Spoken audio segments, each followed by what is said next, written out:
Hello everyone, welcome back to Stack Over Chai. Today is day 10 of our 100 days interview question challenge. Let's go. Today's question is, what is the difference between promises and observables in Angular? Answer is both promises and observables deal with asynchronous operations in Angular. But the main difference is, promises handle one value at a time, while observables can handle multiple values over time. 1. Promises. Let's start with promises. Promises emit only one value, either success or failure. They execute immediately once created. You cannot cancel a promise once it's started.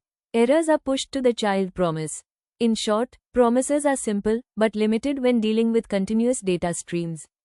Here's a simple example. The promise emits a single value, data received, after 2 seconds.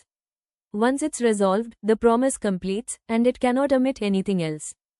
2. Observables. Now, let's move to observables. Observables emit multiple values over time.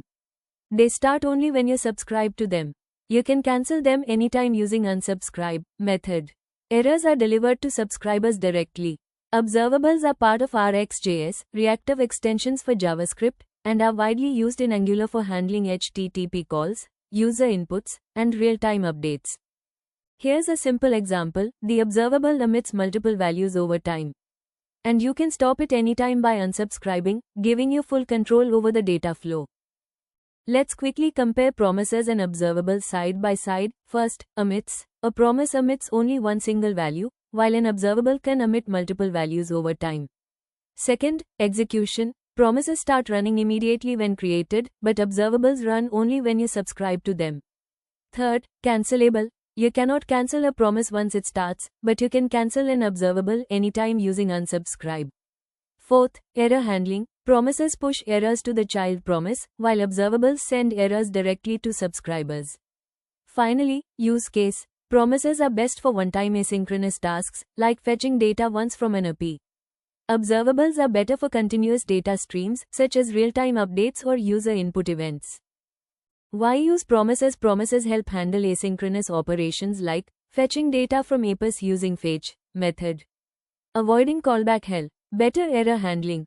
Why use observables? Observables go a step further, handle multiple values over time. Allow cancellation. Work with powerful operators like map, filter, and retry.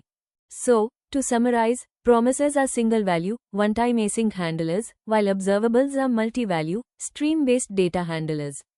That's why Angular relies heavily on observables through RxJS. That's it for day 10. Don't forget to like, share, and subscribe to Stack Over Chai, and I'll see you in day 11 with another front-end interview question. Thanks for watching. Bye-bye.